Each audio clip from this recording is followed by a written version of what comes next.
This podcast is sponsored by nobody. Hey dudes, welcome to Splat from the Past, the only 80s themed horror sci-fi show where things can get totally radical. Now I am excited for today's guest because it's a rare exclusive. I don't think she's ever been interviewed before. I am talking about Louise Lawson. Louise Lawson was the gorgeous blonde Portia Haynes in the horror classic Rosemary's Baby, celebrating its 55th anniversary. We're going to talk about that movie today. And she was in a lot of great movies and TV shows back in the day. She was, well, okay, they weren't the best of movies, but there were some good ones. She was in Boeing Boeing with Jerry Lewis and Tony Curtis. She was in Mirage with Gregory Peck. She was in Francis Coppola's first movie, The Bellboy and the Playgirls.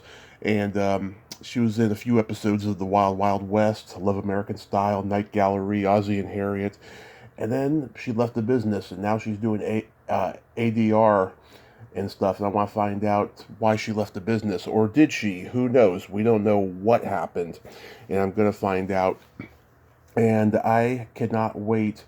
You know me, I love my journeymen, and I love, people. God, back in the 60s, there were so many beautiful women in film that left by the 70s, and I've interviewed so many of them, whether it's Sharon Hillier or Tanya Lamani George, all these different women who just got out by the 70s. It's very interesting, and it's great to hear their story because they've made it through and they're still with us, and the story is always riveting and entertaining.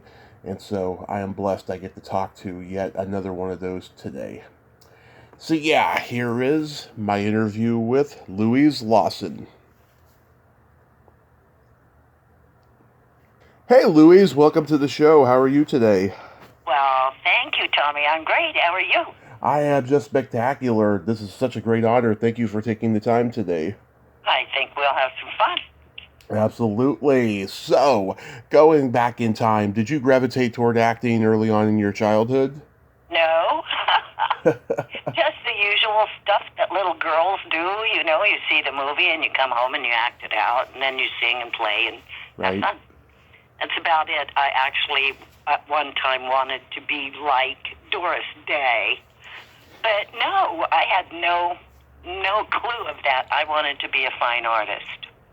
That was your original trajectory? You wanted to be an artist? That's why I came to California in 1960 to enroll in Chouinard Art Institute. But having had a couple of years of college studying art, I realized when I got here that compared to the Californians, I had no talent.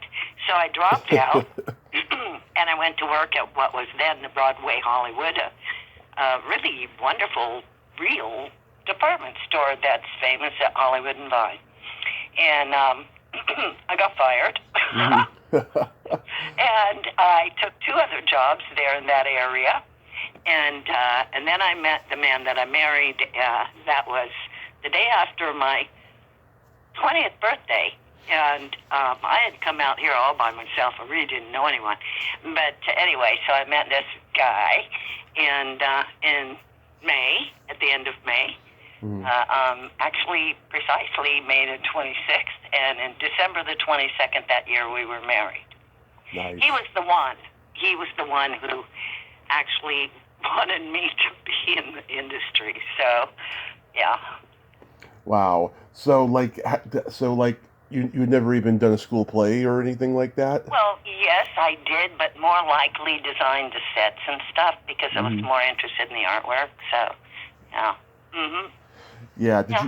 Did you get? And I did, and I also, when I went on, I did singing in a group, a college group. But when after I met my husband, he thought I was pretty, so he started me doing modeling, and I actually loved it. I'm not tall enough to be, a fashion model. So I did what's called commercial modeling. So I modeled everything from oh my gosh, roast turkeys to electric light bulbs and Yeah. so on and so on. I did a tremendous amount of work for the food industry modeling stuff, and I really enjoyed that. But that segued on into acting. And my first real job acting was in 1964. I got my SAG card, and I worked on a film called Mirage. Yep. Gregory Peck. Gregory Peck. Little did I know that the director was Eddie Dimitri. Now, of course, I know very well who that is. Yep. And that was my introduction. We did that one at Universal. And I did a bunch of work over there and then started, working as an actress. Yeah. Now, IMDb is never completely accurate. It said that your first movie had been Francis Coppola's first movie, The Bellboy and the Playgirls. Yes. Now, I did a film with Jerry Lewis called The Bellboy. Yeah. So there's a bit of discrepancy there, and I had a nice chat with one of my besties, friend, and she's much younger than I am, and she said, look, we'll get together and we'll update your IMDb. Right. And having looked at it just recently, as a matter of fact, because we were chatting last night, and I thought, oh my gosh, I wonder if I could put on my ADR credits, Mm-hmm. And sure enough, I can. Because before COVID, I got very fortunate, and I began doing what's called looping, Mm-hmm. and worked every episode of about 4 shows for a good 12 years, and some additional shows doing that, and I absolutely love it.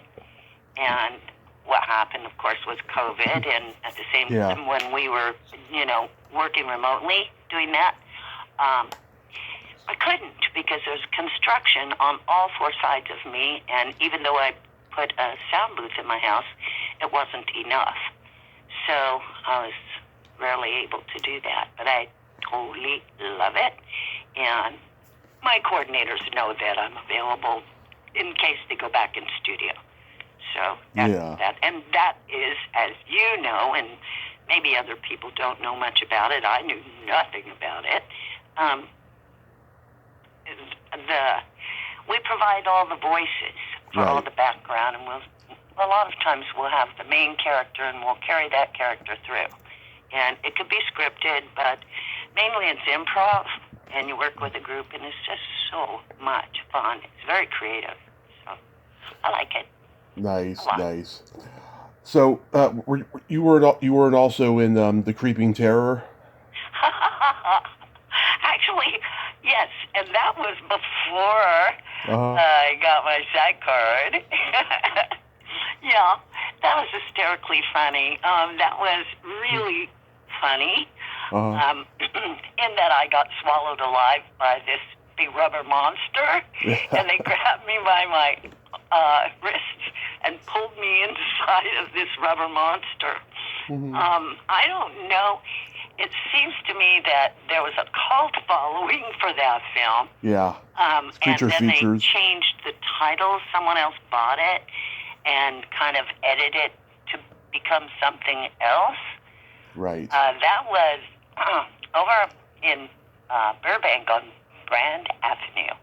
And I still remember it. And that was back in the days when we did the twist.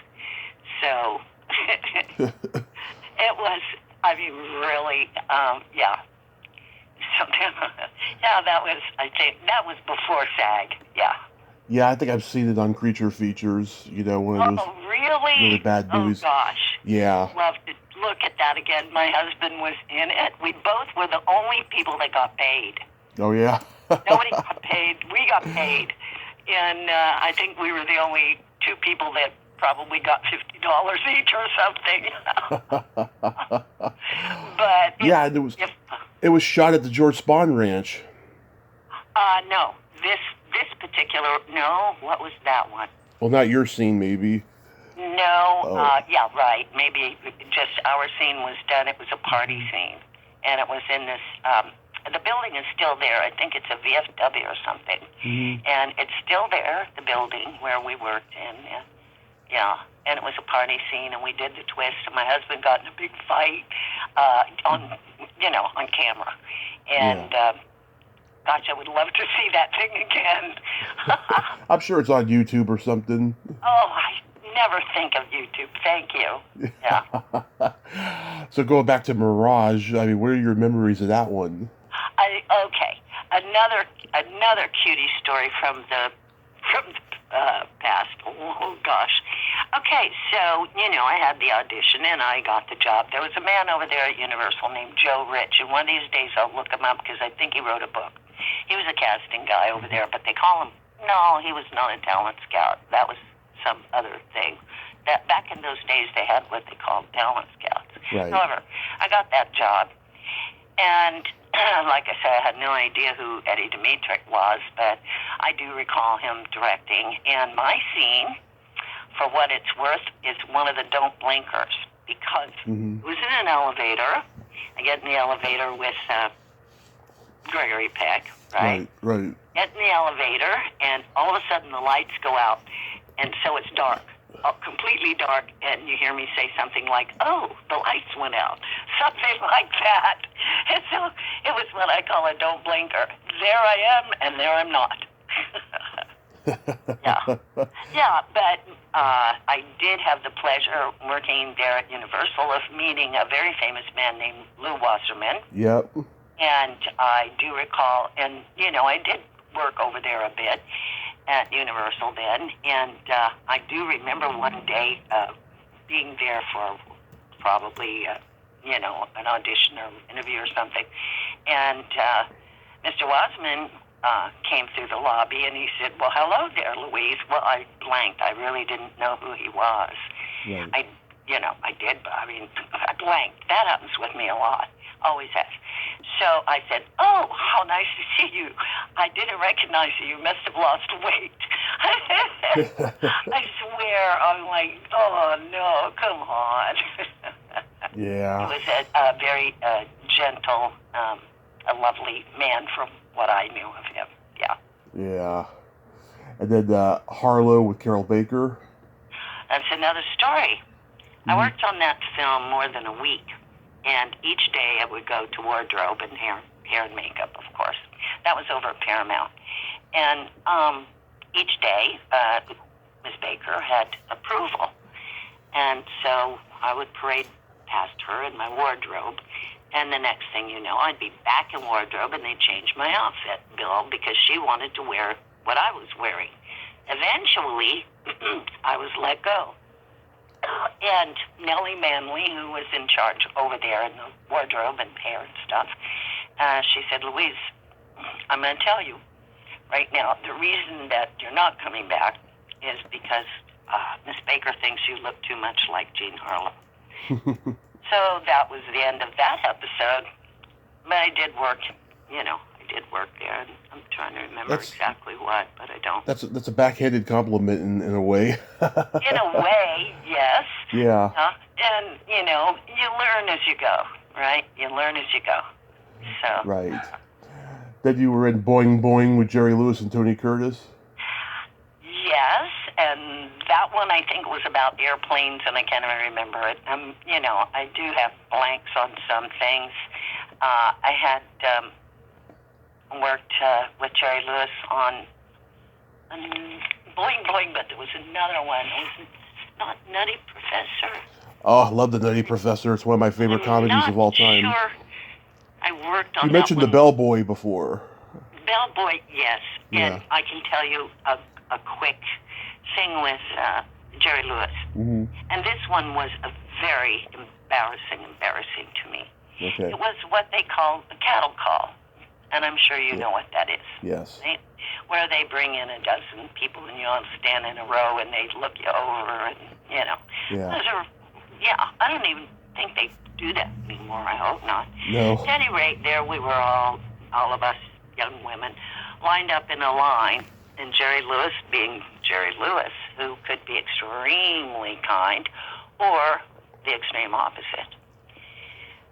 Because I worked with him on other shows. Yep. And he was screaming and yelling, and he said, "Get these dogs out of here. all of them, except for her, and he pointed at me. And he said, I want her, and I want others that look like that. I was so humiliated. It was awful. I felt so bad. Well, there you go. There's one. Yeah, well, he was a well-known chauvinist, you know.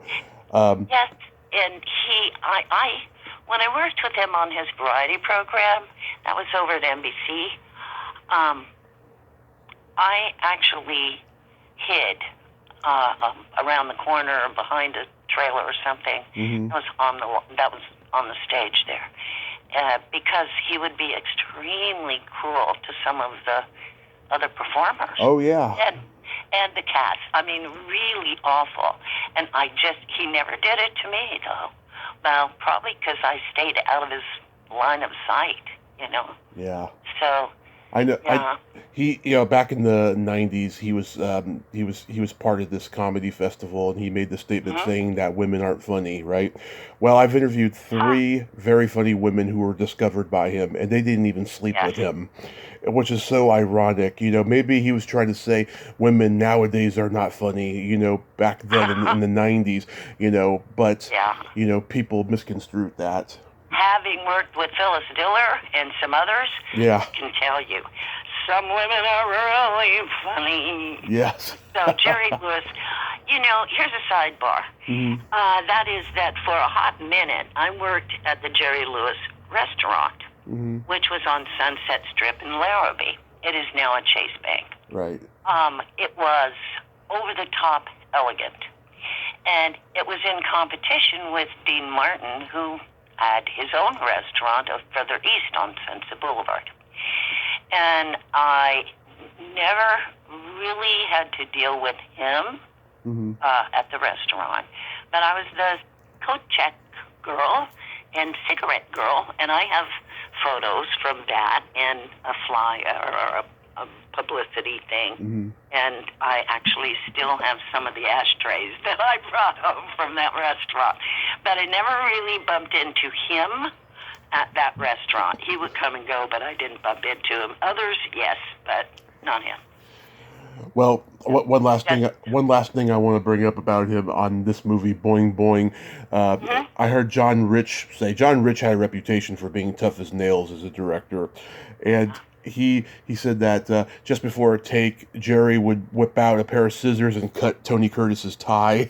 Oh my gosh, I can imagine that. I really can. You know, those particular men in the industry at the time, the ones that I had privilege to be on the set or whatever was going on, they would try to upstage each other. They just couldn't help themselves, you know? And he was one of those guys, probably the leader of it, but yeah, he was really well known for doing crazy stuff. And it was funny.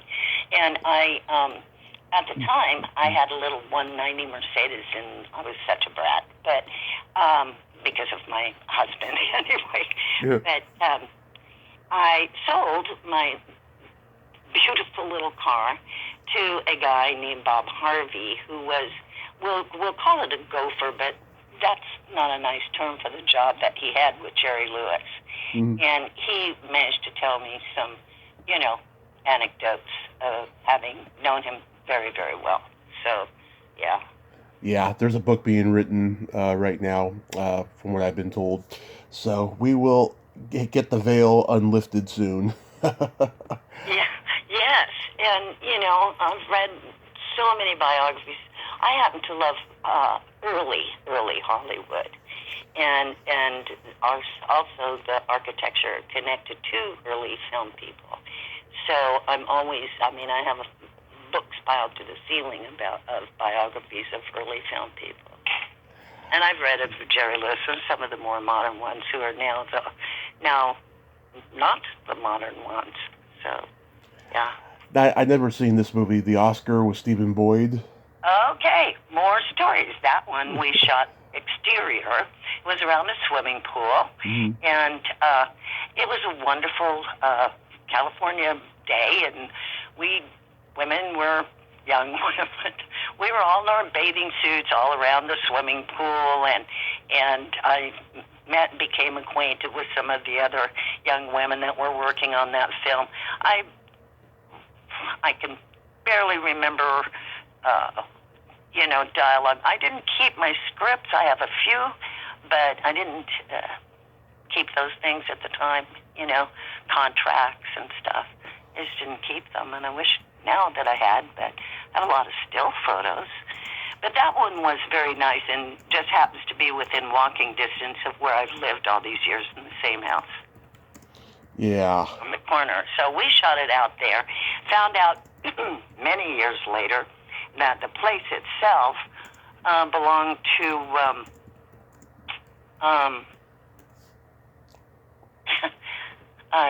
so sorry. Blank. Just had one of those blanks. Okay, well, I'll get back to that one in a minute, but everybody knows. Yeah. Yeah. Forgive me. Sorry. Yeah. You did a few episodes of Ozzie and Harriet. Yes, and I loved doing it. And it was always fun. Never worked with Ricky, who just a few years before that, when I was a kid in Kansas, we girls all had a crush on Ricky. But when I worked, just a few years later on those shows, Mr. Nelson was a true gentleman. And I worked with David and so on. And I do remember some of the young women I worked with there. And we shot one of them in was it a bowling alley or something like that? Anyway, I remember that Harriet would sit on the sidelines and knit. And I realized, of course, when you're working on film or anything, that you have a lot of downtime. You sit around and wait. So she was, knitting, and I learned that you needed to have something to do when you're not on camera. And again, not knowing it at the time, they lived right around the corner from where I live today. Really? I've lived all these years, yes. They just lived right around the corner from me, well, within walking distance, about 6 blocks. Yeah. A few people I talked to told me that Harriet had a real potty mouth on her. I never heard her speak a word that I can remember. All I remember about her was that she just sat there and was knitting. Oh, yeah, that. Potty mouth, that would, there was another younger actress who was really well known for her potty mouth, so, yeah, over at Schwab's. Oh, I'm sure. Yeah. I've always heard about the knitting, too. I thought that was so endearing and so adorable. Yes. And that's why, yes, and I thought the same thing at the time, and I still do.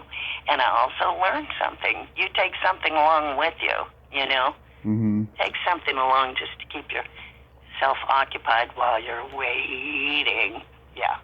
And then they always do the close-up at the end of the day when you're all cracked up and tired.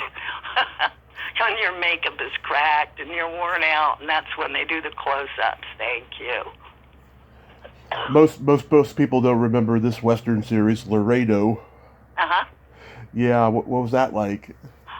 That was Universal. We shot outside in one of the hottest days of the year, and hardly remember the action or what I was doing, but I do remember that I was wearing gloves, and my hands were just sopping wet from perspiring in those gloves.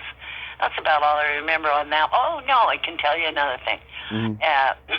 We were working outside there on the lot, and it was at the very, very beginning of the Universal Studio tours.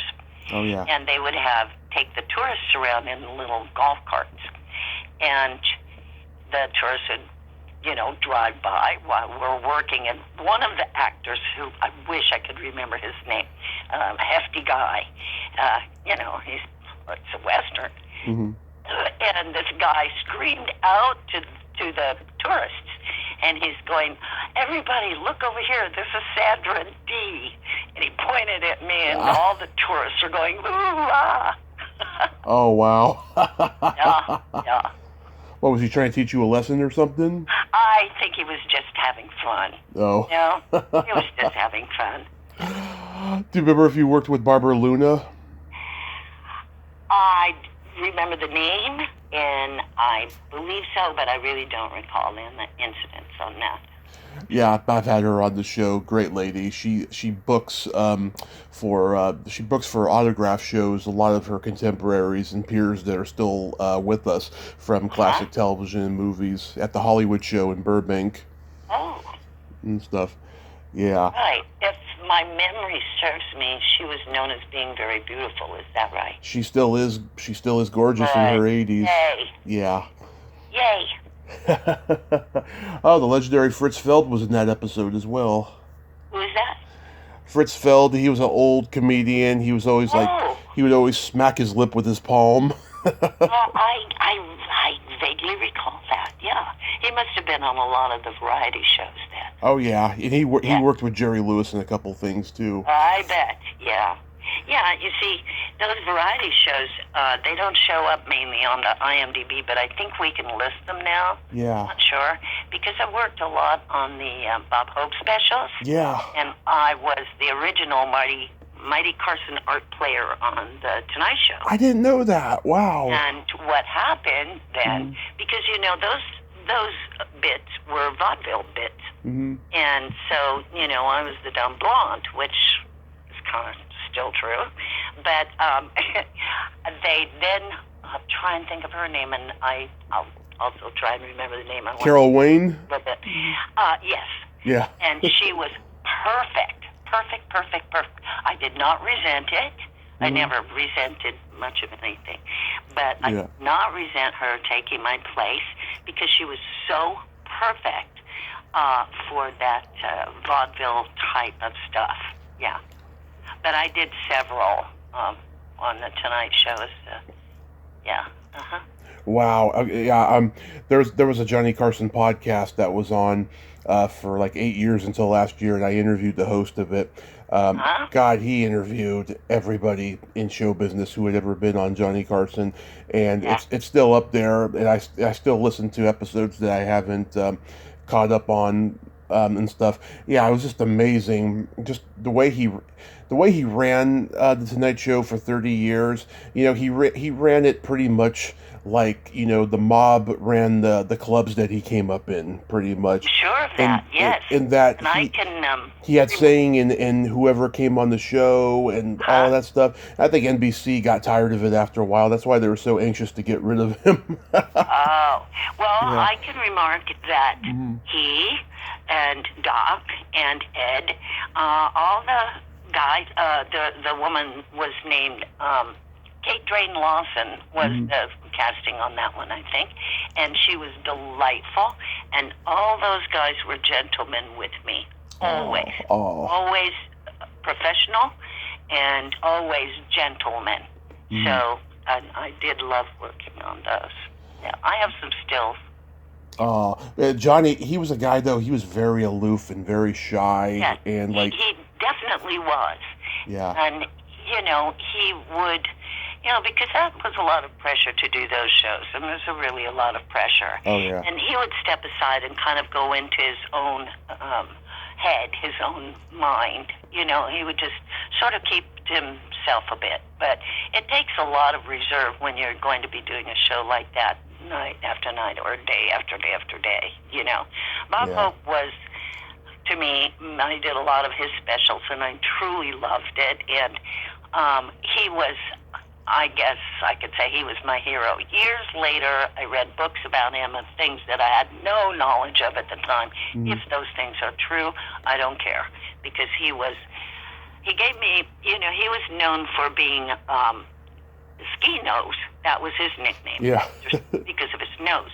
Well, one time on the show we were working, and he said, he gave me a nickname, and he called me Skeezix, because I have because of the way my nose is. He called me Skeezix. That is from a comic book, Skeezix. You can look it up. And he took me to Jimmy Durante. Jimmy Durante was working on the show, and Jimmy Durante was called the Schnoz because of his nose.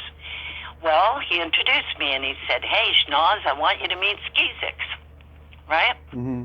So I remember that distinctly, and I can tell you that Mr. Hope, and I always called him that, had the tissues, tucked in his neck of his shirt so his makeup didn't get on it and all that kind of thing. Mm-hmm. Here's another one, and this one I treasure.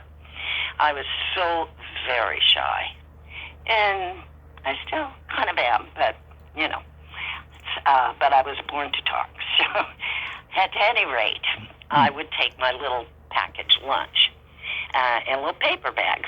And I would take my own lunch, and everybody that was working say, "Come on, Louise," Phyllis Diller and whoever.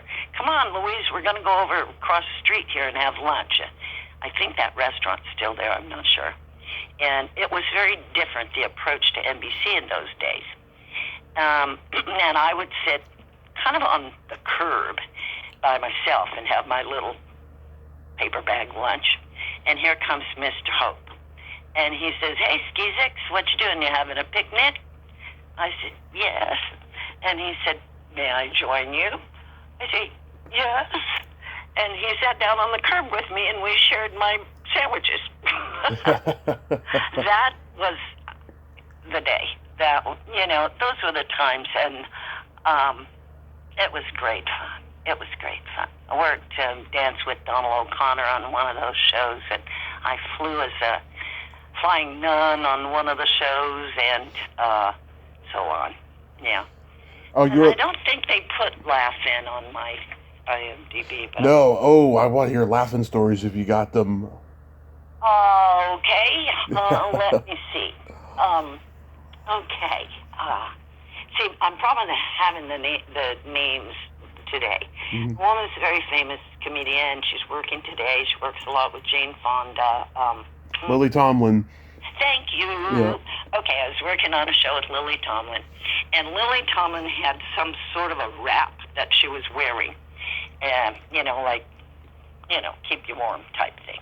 Right. And she would throw a cigarette lighter up in the air and catch it in her pocket. Then she'd throw it up and catch it in the other pocket, and just a goofball. She was a total goofball all the time. It was the costumes that I wore were the same costumes. The three names were inside. My name, Judy Carn, and Cutie Pie. What's her name? Come on, help me. Joanne Worley? No. Blonde. Goldie Hawn. Yeah.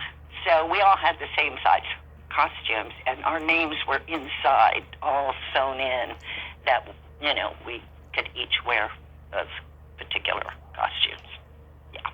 Mm-hmm. And it was crazy. It was absolute craziness and lots and lots and lots of fun. George Slaughter laughed louder than anybody. He was the producer. Yeah, and he's still going, too. Is he? Still alive, yeah. Well, good for him. Good deal. I'm glad. I'm all about it. And, at age, and I'll be 83 next month, and I'm healthy and strong and still not big or anything. Never grew. I've talked to... I still want to work, but I don't want to be on camera, period. I totally get it. Dick Martin's wife, Dolly Reed Martin's been on. You have any anecdotes about Dick Martin? Those two guys had a radio program. Mm-hmm. Not much. I don't remember much about them. I just don't. Yeah, I mean, they were funny guys. Yeah, and then Artie, and then there was this other guy who was a regular, and I did a dance class at that time with Roland Dupre, and he was in it, and Julia Prowse was in it now, gosh, and I had not any knowledge of which foot was which, and I can remember that we were doing some floor work or something, and, anyway, so he was one of the regulars on the Laugh-In, and he was in the dance class, too, and, now I'm blanking on it. I had a little story about it, but I've forgotten it already. So many have gone on, Yeah. that I just love to remember, because remembering them and admiring their work so much, and really respecting, that they loved what they did. So. Yeah. Now we get to the Wild Wild West, and Hmm. we lost Robert Conrad a few years ago. Have you met him? Never met him, no. Okay. Well, he was not tall, right? Yeah. So they did hire smaller women to work with him, Mhm. and that made total sense, doesn't it? Mhm. And so I worked with him, and he was also gregarious and outgoing and very friendly. And then his co-star, I'm so sorry with the name, who was such a nice man. Oh, my gosh. The other guy, yeah. Yeah, the other guy. Artemis, was that his name? What? His name was Artemis. Ross Martin. Ross Martin, just a really lovely man. Really lovely. And so I worked some of those shows, and there was a girl, I'm trying to remember her name, too, another actress that I worked with, and then she married a very famous musician, and I was just so happy for her because they had a nice marriage. Mhm. But Ross Martin was a delight. And I enjoyed it. That was over at CBS Radford. Mhm. They are now going to renovate and make big. Did you know that? Oh yes. Yeah. Cool, huh? All those places are just getting remodeled or shut down. It's sad. It's Hollywood history, you know. Yeah. Well, there's so much more work now because of all the streaming and all the different, so many different things now. There's just a tremendous amount of work. And I think about young people when they're first coming out here, and there's work available. So that's great. It is. Now, how does Rosemary's Baby come to you? All right, here we go. Right? Yeah. Here we go. Okay. Was it spooky? It was. Yes, it was really creepy, especially the end scene. Yeah. I can tell you, here's some stories that other people will not know. I remember this one woman that I worked on that show. Her name was Wendy Williams, I think. She was sweet. Mhm. Okay, so the trailers, dressing rooms were on the set of Mhm. Paramount, right? Right. And I don't remember how many days I worked on that show, but not enough ever. However, Mia Farrow was going through a divorce with Frank Sinatra, and that was the name I was trying to remember of the place we shot location here around by B for the Oscar or whatever that was. Anyway, Frank Sinatra owned that property. However, she was going through a divorce with him at the time. And she would sit cross-legged on the roof of her trailer Yeah. with a puppy that Elizabeth Taylor had just given her a puppy or two because Mia Farrow was despondent or something going through this divorce. Mhm. And so there she was, sitting up there in her hippie garb on top of the trailer. Okay. Mhm. And then John Cassavetes invited me into his trailer to use his telephone. Mhm. And I said, thank you very much, but I need to call my husband, and I'm going to use the phone on the set. No cell phones then. Yeah. But no, thanks. And then he and Roman Polanski would play ping pong, table tennis, all day long. And the producers were furious because they were wasting the money. But Roman Polanski asked me if he should get married to Sharon Tate. And I said yes, and I can quote myself exactly. I said, everyone needs someone to scratch their back. So we all then know what happened, right? Right. And when that was happening, I had been given a puppy for my 29th birthday. And my husband sent me home to Kansas on the train, a very ritzy train at the time, with my puppy. So I wasn't here when all that happened. And when I came back, it seemed to me, because, our industry, as you know, at the time anyway, was a small community of people. It was very, so it was total paranoia. complete paranoia. Anybody and everyone was terrified. Mm-hmm. They might be next. But it was really spooky when we shot the end scene. You know, the all hail Rosemary and all that stuff. I get chills right this second thinking about that. Just bringing it back in my memory, I am chills. I have the hair standing up on my arms. It was spooky. It was really scary. And, you know, yeah. Wow. How long were you on set for? I think I worked 5 days on that. Mm-hmm. Not sure. I had 3 scenes, and that film has been cut in every direction. So sometimes I'm in it, sometimes I'm not in it, sometimes I'm in each scene. Yeah. There was an entrance, there was a party scene, and then the scene in the kitchen, and if I happen to catch it, I don't look at it on purpose, and I don't have a copy of it. But sometimes, like I say, I'll be in all 3 scenes, and then other times not at all, or whatever. I remember wardrobe and so forth, and some of the people. Yeah. Wow. I never had much of an exchange with Mia Farrow. She was off in her own thing doing her divorce. Yeah. I take it you didn't like her very much. You know, I didn't know her well enough to say whether or not I liked her, but I thought that the attitude, and forgive me because I could be wrong, you know, I thought her attitude was really more about getting attention and being the victim. Right. But then I don't know because I never went through a divorce. Maybe I would behave the same way. Yeah. But it was kind of that time of hippie-ishness. Yeah. When sitting cross-legged, and that was an attitude, let's put it that way.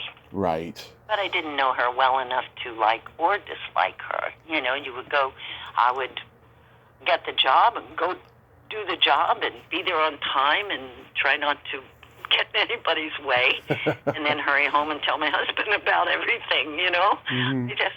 That would have been me. Yeah. Yeah, I talked to the Asian photographer in the movie, Ernest Harada, before he passed, and he was a wonderful man. I cried when he passed. Yeah, he told me that, you know, of just how crazy that ending was, you know, because he was part of it, you know, and all of that stuff. Yeah, 1960. Camera, or was he doing stills? He played the photographer in the movie, the Asian photographer. Okay. Yeah, 1968 was the year that horror takes a quantum leap from schlocky creature features to innovative creativity with Rosemary's Baby and Night of the Living Dead.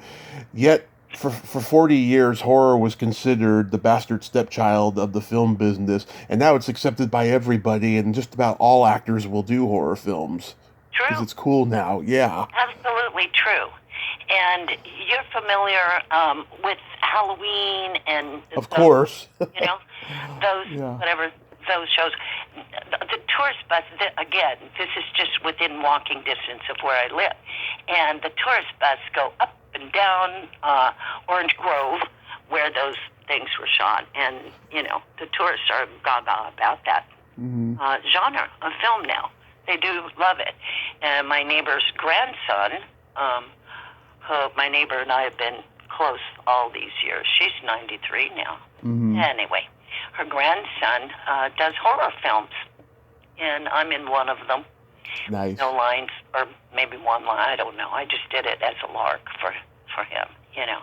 Nice. And he does horror films, and I believe he's doing really well with them. So... Yeah, I mean, I'm a huge horror fan. This podcast started out as horror only, and then I started doing other things that I love as well. You know, I didn't want to limit myself after a while. Yeah, you might. It's Powell Robinson. Powell Robinson. Oh, yes. Yeah, so Powell started, you know, graduated SC Film and started making horror films. But I haven't seen any of them. But I do know that they had a bathtub full of blood or something. And right. But other spooky things, not that they were horror films, But there was a very spooky moment on Professor Peabody's last lecture was the title of the episode on Night Gallery. And there were some unusual happenings on that, in that Carl Reiner would pronounce the name of ancient, horrible person, and each time he did, something would go wrong. Something would malfunction, and it was scary. It was really scary. For example, Beelzebub, whatever. Anyway, he would pronounce that name. You can watch this one. It's on YouTube. And the blinds on the set suddenly all fell. Each time he would pronounce the name of a horror person, something spooky would happen. And that was creepy. Yeah. Really creepy. So there's another moment that was not really meant to be horror, but working on it was, it was really spooky. And then there was another one, I'll try to think of it, where there were incidents that happened that were not supposed to happen. But, we live in this place, in this industry, which started a long time ago. My house is now officially 101 years old. Wow. Officially. It was a barn. But it's not spooky. It isn't, I promise. But we live in a place where early film places do have events, real events, that are paranormal. Experienced quite a few of them. So, it's not surprising that to this day, anybody, maybe some young people will see Rosemary's Baby for the first time without knowing anything about the consequences afterward, that they would find that pretty spooky. It was scary. Wow. And this movie has such a great cast. Ruth Gordon, Ralph Bellamy, Maurice Evans, Charles Grodin, before anybody knew who he was. Yes. Ruth Gordon was amazing actress. Yeah. Fabulous. Harold and Maude and all those Clint Eastwood movies with the orangutan. Yeah. Yeah. I'm trying to remember. There was one more that I did that was, we'll call it paranormal activity, unintentional, to the story. And I can't think of that one right now, but I might. Well, that Wendy you mentioned earlier, is that Wendy Wagner? Yes, Wendy Wagner. She was gorgeous. She's a doll. Yeah, she was gorgeous. That lady. She died in 1997, it says here. Oh, I'm sorry. Yeah.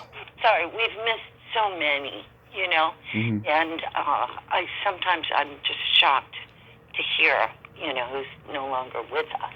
But you're right, though, about the curse, though, because, Victoria Vetri, she killed her husband allegedly a few years ago. And she was in jail, but now she's out and she's on Facebook. But I don't want to interview her because I'm afraid people are going to be contacting me saying, "Why'd you talk to her? She's a murderer." You know what? I didn't know that about her, and I could be mistaken. But I think she tried to friend me on the Facebook. Oh yeah. I denied it. Good. I asked her if she was the one who had been married to an attorney that was a friend of mine, and she said no. And was she in a Playboy model? Probably. Playboy? Yeah, probably. Then it would be the same woman who tried to contact me, and I declined. Yeah. Maybe something was protecting me, but I don't even know why she was, because I asked her if she was the wife of this attorney, and she said no. So then she mentioned something about Playboy magazine. Yeah. Anyway, that's kind of a little bit of a sidebar there. Yeah, it's crazy how, Roman Polanski, he makes his first American movie with this movie, and it's huge, and there's so much buzz around it. And then a year later, his wife gets murdered by Charles Manson's family, and Horrible. Then 10 years later, we lose his respect because he screwed a minor. It's just it's weird how this movie is cursed. This man, what I know about him, and I've not read extensively about anything about him, but of course he's so famous and was in and out of the news for so many reasons, and some of them associated to horror. Yeah. But I believe, I hope I'm not misspeaking myself, I believe that his family was killed, murdered. I think he's a Holocaust survivor. Yes. Yeah. And that, his lifetime being, what can you say, cursed? Is that the right word? Yeah. Don't know, but, it just seems like some people have to live through certain tragedies that are hard for us to understand. At least hard for me. I'll speak for myself. It is. Tell me about Love American Style. Oh, gee, if I could put those back to back, would you like something from the bar? I think that was my recurring line. I hardly remember. And I got killed in the teaser on Mod Squad. Do you know that? Oh, no, I didn't. Oh, boy, I'm running through the woods, and then I'm running through the woods, and something's chasing me, and I'm running, and all of a sudden all you see is my scarf. They didn't show it in those days. Yeah. They didn't show the blood and guts. They had showed that.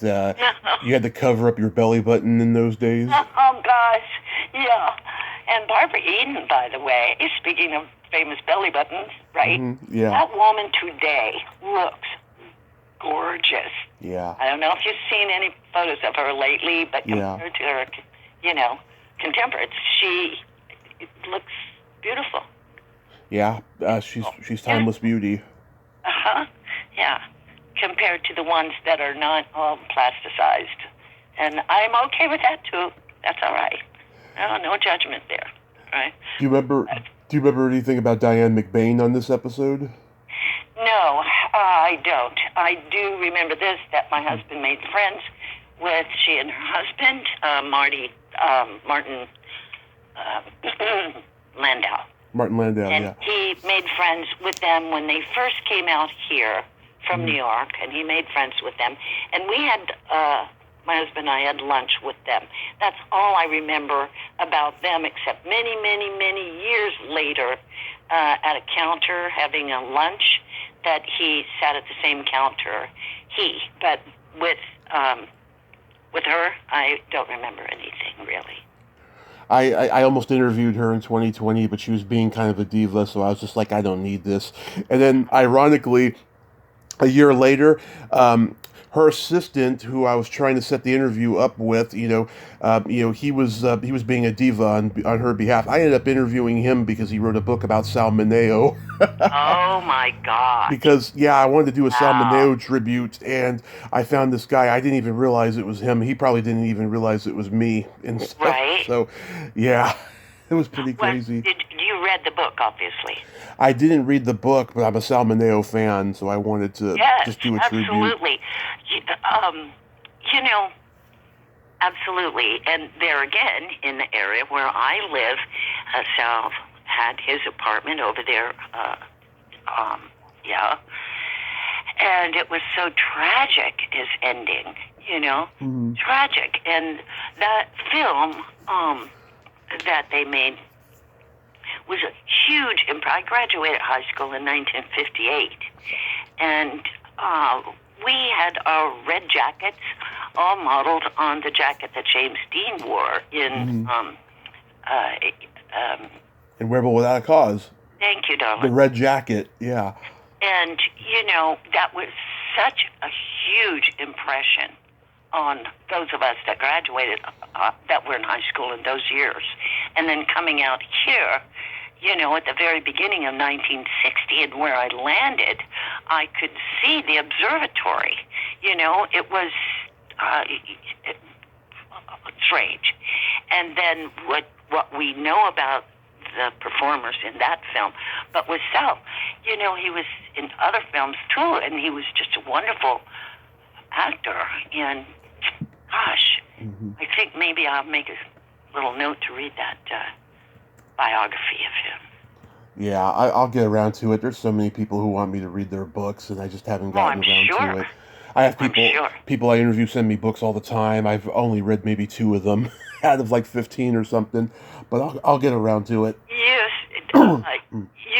I read a lot, and you don't read a lot. You must be busy making your podcasts? I read online a lot, I should say, when I'm doing Yeah. research and making the podcast. But yeah, Uh-huh. the books, yeah, that's a little bit harder. But Yeah. every once in a while, I'll make some time.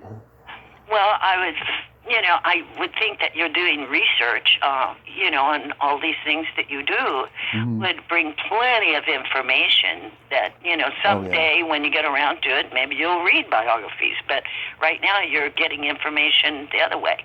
That's what people who write books do. Yeah, and I've read great bios in my life. Books about Natalie Wood and Robert Mitchum and Gregory Peck. I've read Mitchum. Yes. Yeah. I've read Natalie Wood. Yes. I've read some great bios. Just finished one about our favorite Charlie Chaplin. Thank you very much. Love Charlie Chaplin. Many, many, many more. I just keep on going. Yeah. Right now I'm reading of Marion Davies, and I'm sure you know who that was. Oh, yes. What I didn't know, Tommy, was when I first came here, of course I didn't know anything about the industry at all. One of my favorites is John Gilbert. Recently read Clara Bow, just finished up. Did not know that those people were living. And if only I had known, I think I might have made an effort to try to meet with them, Yeah. Not just performers, but directors, Billy Wilder, and others, Right. Cinematographers, James Wong Howe, director as well. Wow. Not knowing that they were still very viable, but what can I say? I was 19 years old when I came here. Yeah. We got to talk Night Gallery. Night Gallery. Yeah. 2 episodes, I think, there. I did one. Well, I had creepy makeup on the different ones on the Night Gallery. You can check that one out. You can see me looking like a monster Yeah. in a really cute little outfit with my cute little figure. And I have stills from that. Nice. But my whole face was, that was the payoff, right? Right. That this poor guy who didn't look like anybody, he didn't look human, and he was so lonely. But then, of course, the payoff is that he winds up on a planet where everybody looks horrible like he does. So that was the payoff, right? Right. And that was creepy, but not creepy. Because when you're wearing full face makeup, you don't realize that you don't look the same. You don't realize how spooky you look. Yeah. But now, with everything the way film is now, people can be so grotesque.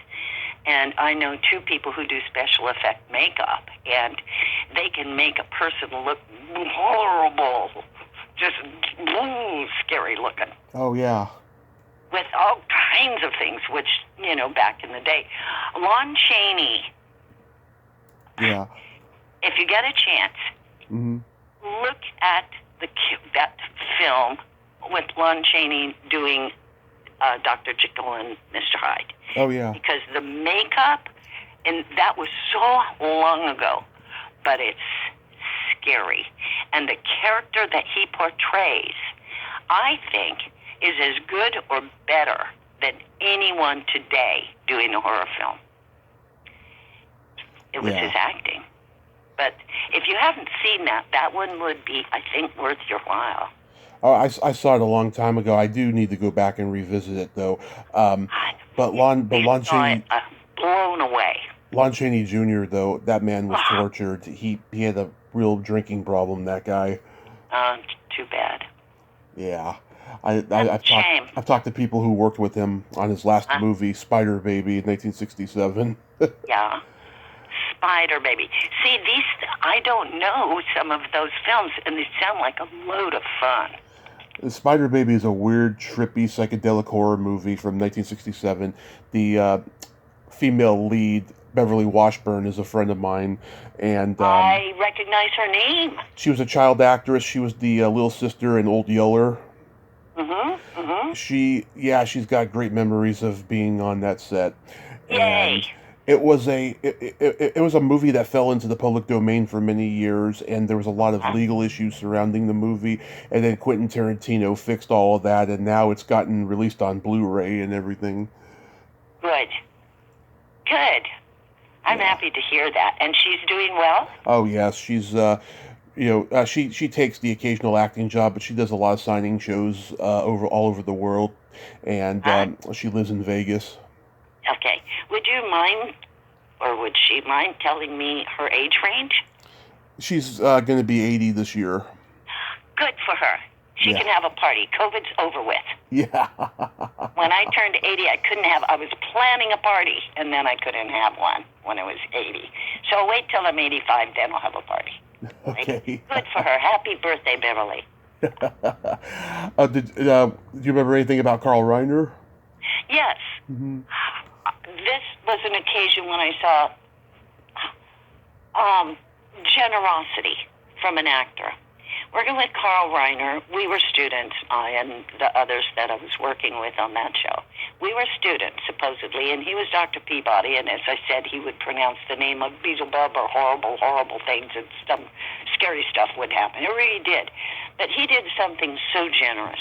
There was a young man, and I think he's credited on that, who had a line, and he couldn't get the line out. And of course, we're students, we're looking at the professor, who has, the blackboard behind him, right? Right. Carl Reiner wrote this guy's line on the blackboard so that the kid, the young man, could remember the line.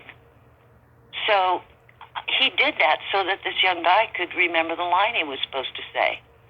And I felt that was so generous, Right. The kid just couldn't remember it. And he was devastated. He could, he went up on his line. He just couldn't do it. So that was, I felt like, really generous. And I also found through those years, when I did have some name credit, right. In those years, I saw generosity mostly from people who were enormous stars.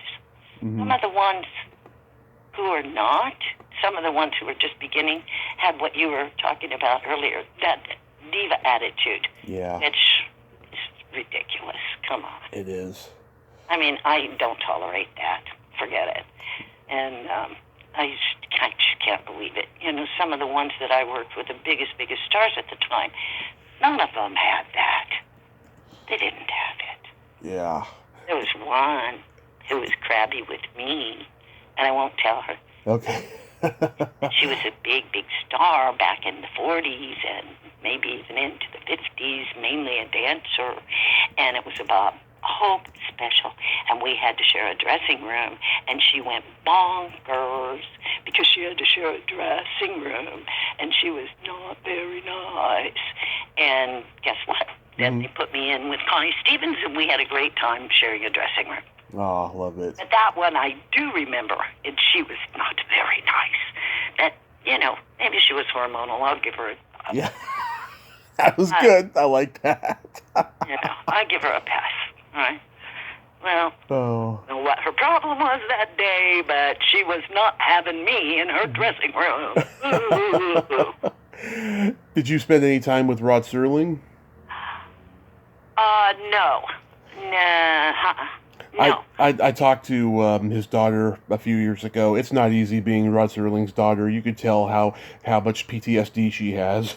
It's sad. Wow. Yeah. Well, that says a lot. It might be, that some do. She did tell me, though, when he did Night Gallery, he had no autonomy at Universal that he had at MGM with Twilight Zone. It was a completely different experience for him, and that show just, it wasn't a happy experience for him. The Night Gallery was not happy? It wasn't a happy experience, no. Oh, I'm sorry to hear that.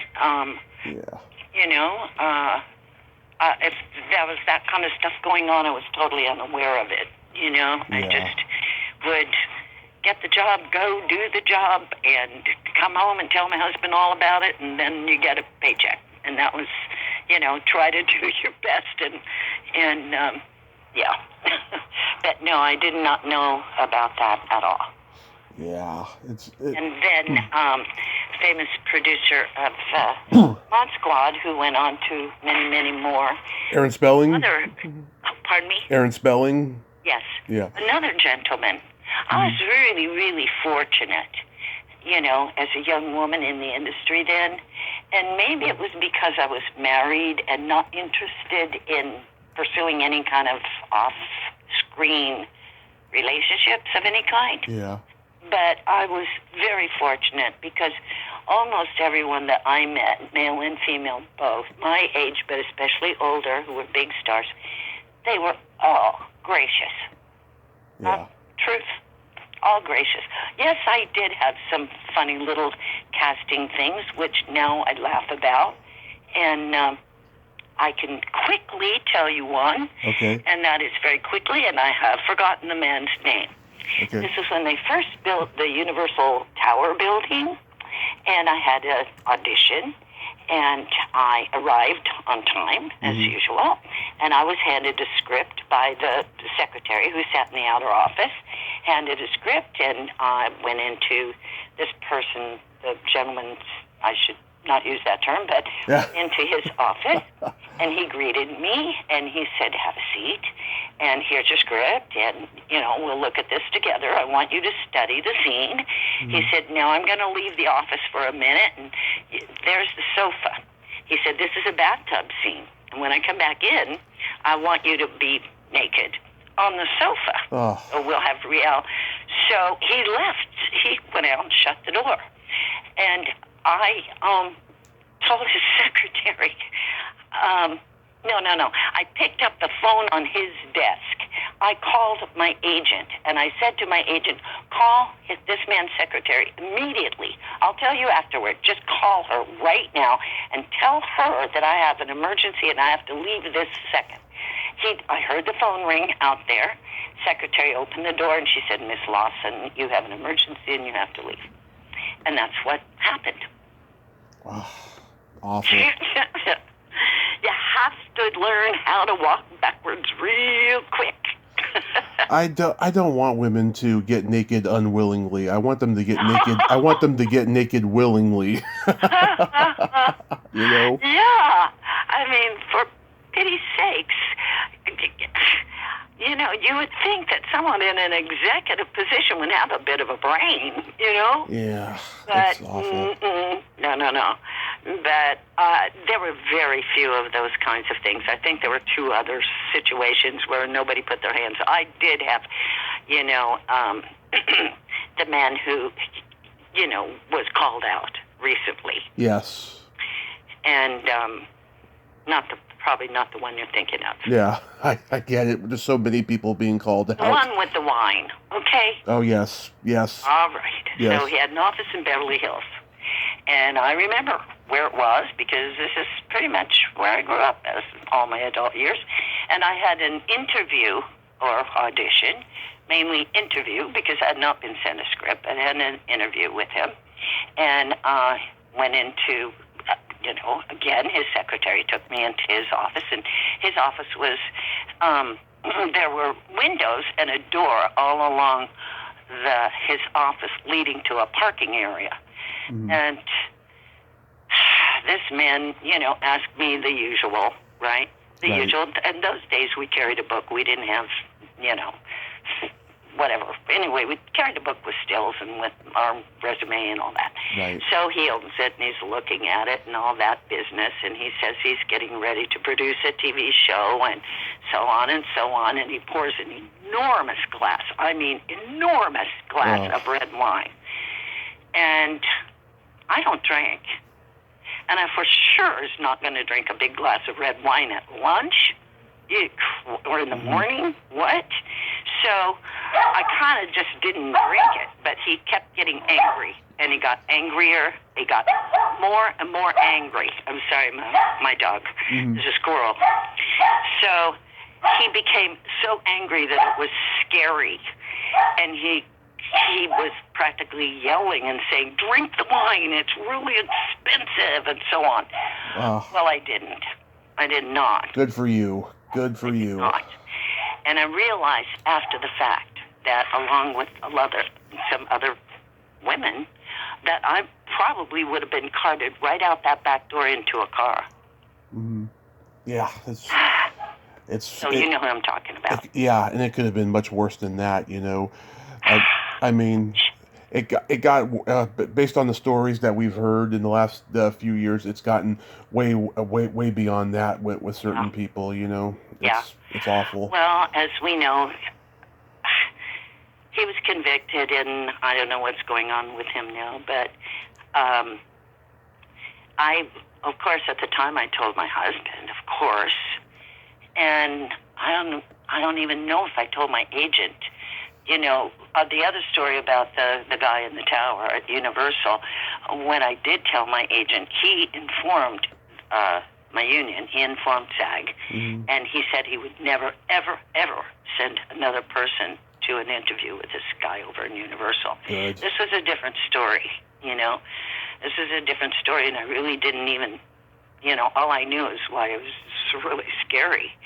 You know, I never saw anybody's eyes go like that. It was like evil.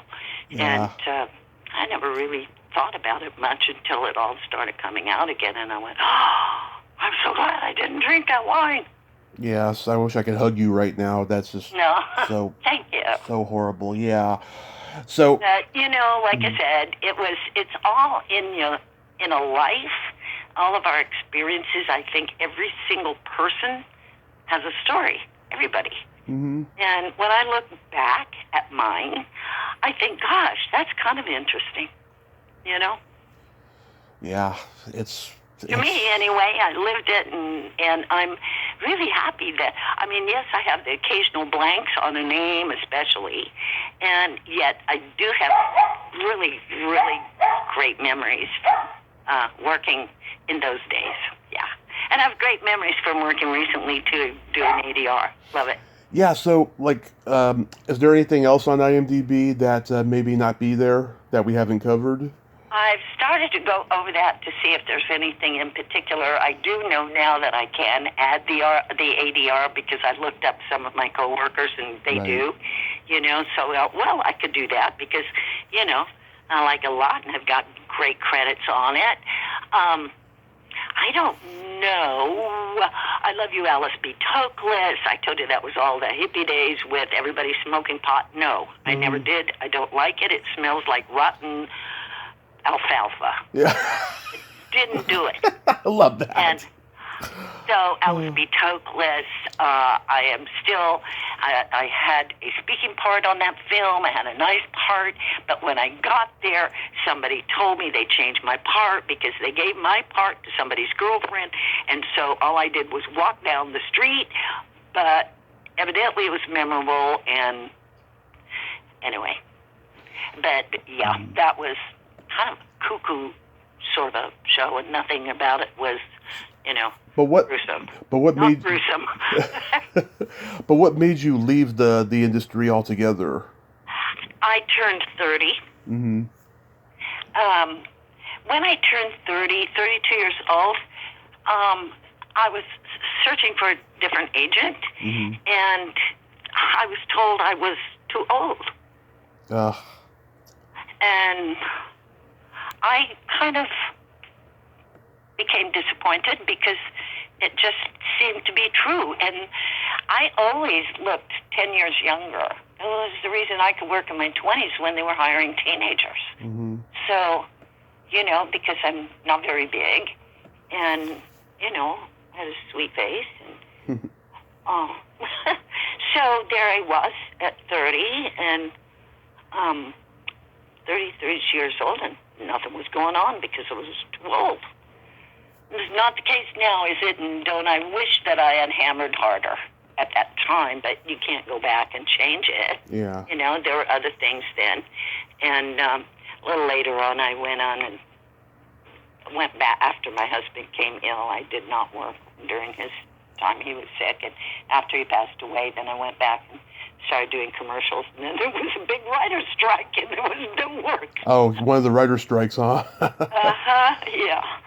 And so nobody was working at the time that I was going. I did a lot of commercials way back when, though, at the same time as, you know, I did a lot of other, you know, film-related work. but not much was, you know, a horror film or those kinds of things. It was kind of horrible sometimes. You know, when they threw paint all over me for, I guess that was a Tonight Show. Yeah.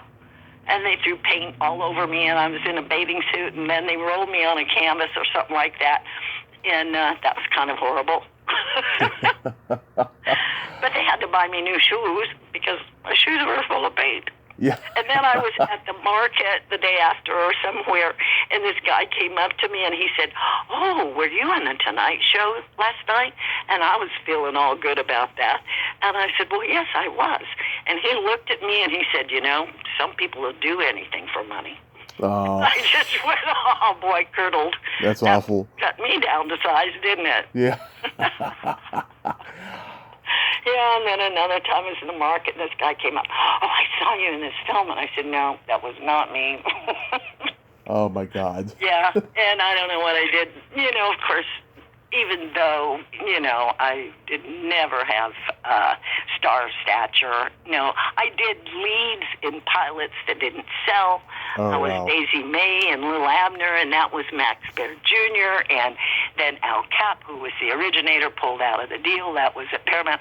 So, you know, there's a lot. Stuff that happens and stuff that doesn't happen. You know, the one about Harlow, Mm-hmm. I was so disappointed. I just wanted to curl up in a ball. I can imagine. Yeah. It's disappointing, but you learn. Yeah. What's Well, meant to be. You've survived, and you're here to tell the tale, and now you're doing. I love it. Yeah. Now you're doing the ADR. Yeah, ADR has become very popular. Voiceover in general is because you can stay home and do it. You don't have to go to the studio. Right, which I told you that I was, I lost thousands and thousands of dollars, you know, because I built a sound booth and it was not good enough. I've got construction going, still have construction going on all around me, and right now the construction workers are at lunch. So you don't hear any banging and all that. And then, couldn't do it. Yeah. Oh, I Couldn't do it, but they are now. You know, I've never done animation, and it's something that I would love to do, to create a character, work the voice all the way through. Mm-hmm. You know, I did on Arrow, on one season, I did the voice for the principal that played the mother of the star, and that was carrying a character all the way through. It's not the same thing, but what they're doing now, it's really obvious that they are hiring named people, you know, to voice the characters, especially in animation. Wow.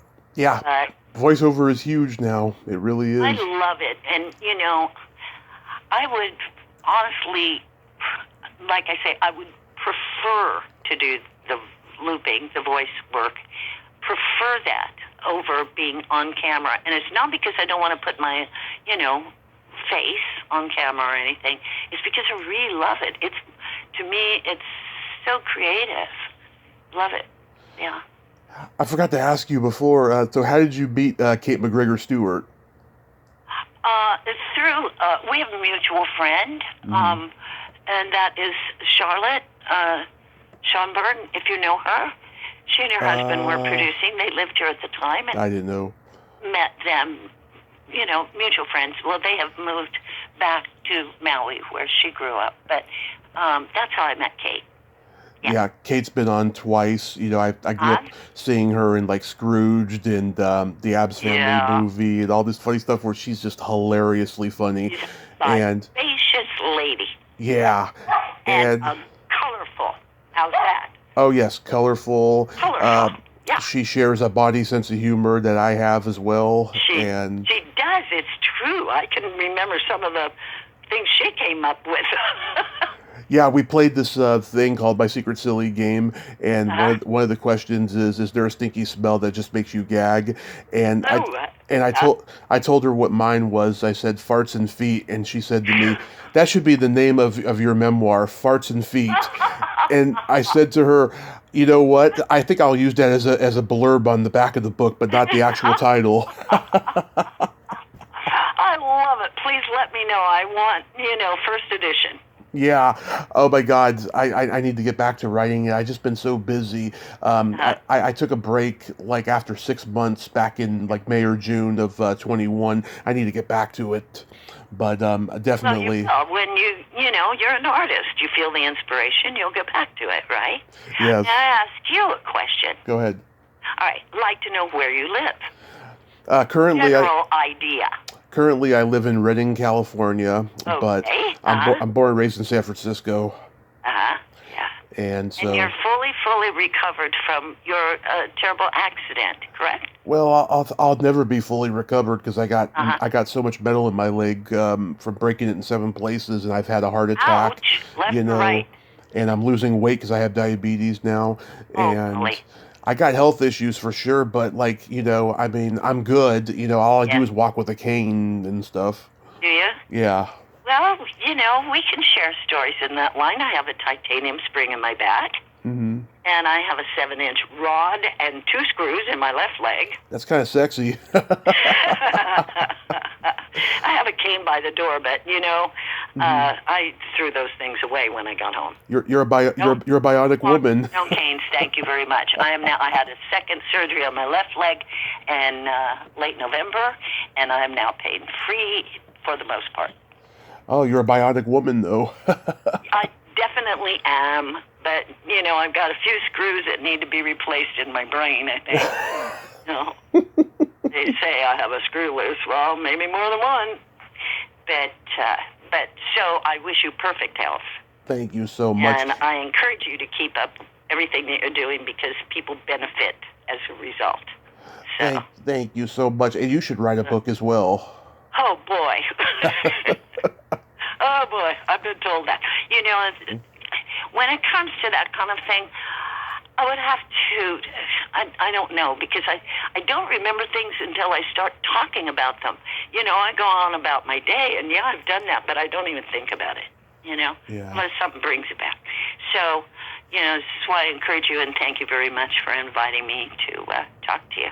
Absolutely, and I got podcaster friends who are big Rosemary's Babies fans that saw that I was going to be talking to you, and you're like, oh God, I am so jealous. So don't be surprised if they reach out to you as well.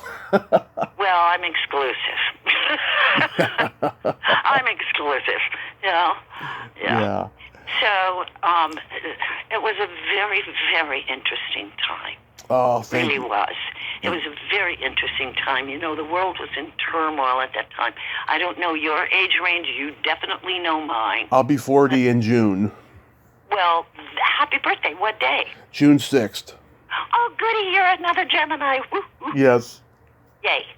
Yay for us, right? Yes. Yeah, you have to be one or no one. Come on. I'm a naughty Gemini.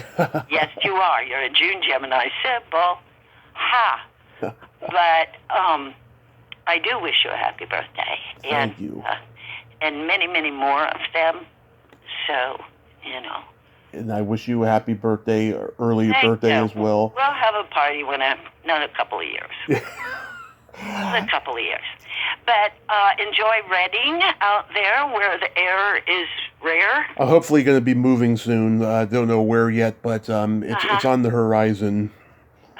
Been here 6 years. Mm-hmm. I wish you the best wherever you are. Thank you. And like I say, when you get around to doing a book, you'll stay in touch. Let me know. I sure will. I sure will. And you have yourself a great day. Be safe out there. And, keep doing the ADR, as long as you can. And, someday maybe I'll be watching something and go, oh, that's Louise's voice. There you go. Yeah, I can take a bullet and fall off a building. Believe me. Yeah. We do that. Soup and soup. Oh, and as far as the farting goes, I don't remember anybody doing it, actually recording it. Mm-hmm. But they do make those noises to make us laugh, so, yeah. And feet, I don't know. Yeah. Okay. All right, then, goodbye, and thank you again, and don't be a stranger. Yes, absolutely. Louise, have a great day. Be safe. Thank you. Bye-bye. Bye-bye. Well, there you have it. Louise Lawson. Ain't she a sweetheart? What a great lady. So personable and friendly and great stories. She was so open. I enjoyed talking to her today. And I'm glad she knows Kate. I'm really glad that she does. Well, until next time, this is Tommy Throwback Kovac saying there's no shame in living in the past because the present sucks. Later, dudes.